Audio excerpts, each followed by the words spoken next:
knowing what your right next step is really one of the simplest ways and fastest ways to get yourself into the zone. And into the zone is basically positioning yourself to be in the right place at the right time with the right people, doing the right things. There's an ease to it. You really do feel like you're on top of your game. And, a lot of times people just say, well, that's luck. You're lucky. But there's more to it than that, a lot more to it than that. So, and many times when you take your right next step, a lot of times in order to do that, you had to face up to something that maybe you were uncomfortable with, or face up to something and completing it.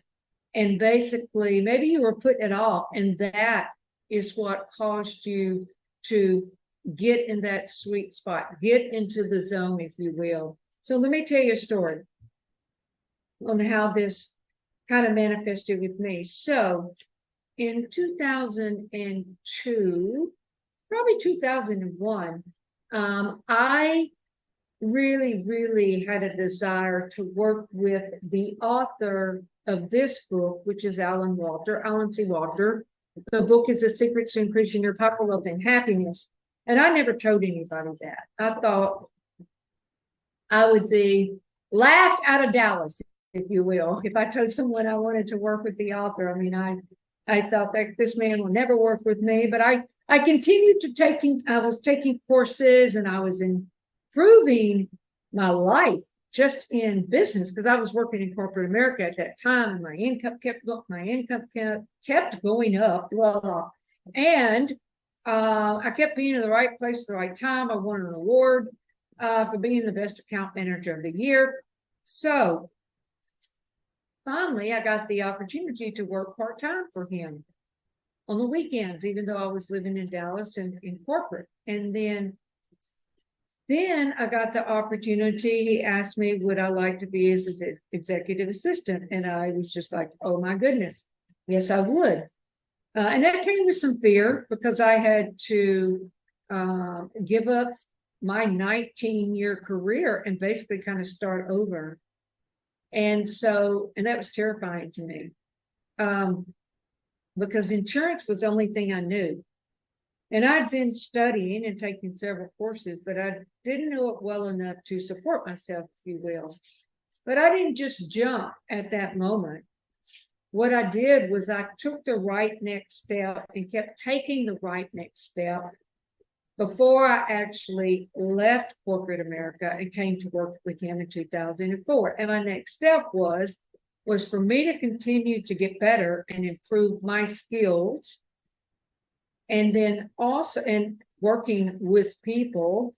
And then also, one of my next steps was, I knew that in order to take the pressure off myself when I would be working him the first year, my income would be a lot lower than what I was making in corporate, a lot lower, because I would be apprenticing and I would be working directly with him, getting skills that I would never probably be able to get if I didn't have a role model and someone kind of taking me underneath their wing and coaching me, if you will. So I saved up enough so that I could support myself for a year while my income was reduced, and I could still pay my bills. So I didn't have that financial stress on, I need to sell, I need to do something that I don't yet have the skills to do, and, end up failing. So that is how I set myself up to be in the zone and to go out on top of my game for corporate America and then start a new game, which I absolutely loved.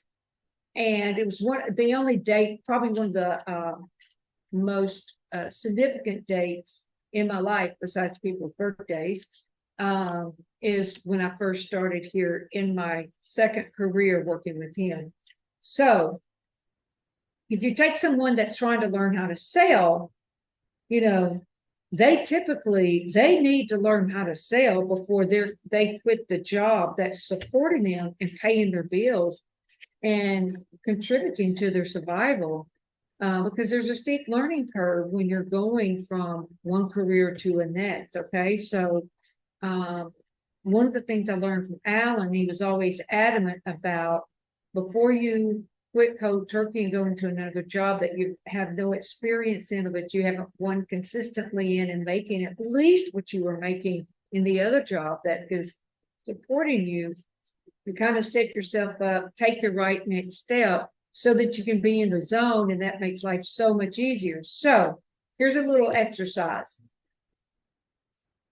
When you finish watching this video, make a list of all the important areas in your life. Here's some examples: business, health, your family, your relationships, financial, maybe that's very important to you. And then after you do that, rank the list in orders of importance.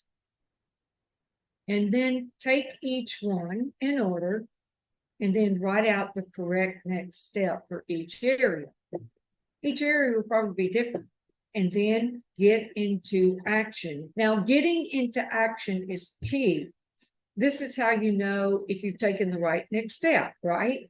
You'll either move forward, or you'll move back a little, or maybe you'll just move sideways and not make any progress. But at least you know. That's how you find out whether you've taken the right next step, whether you're progressing or digressing, and then you can adjust. And then you'll get there a lot faster. So that's it.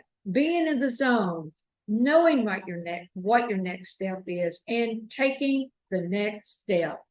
That's it. See you next week.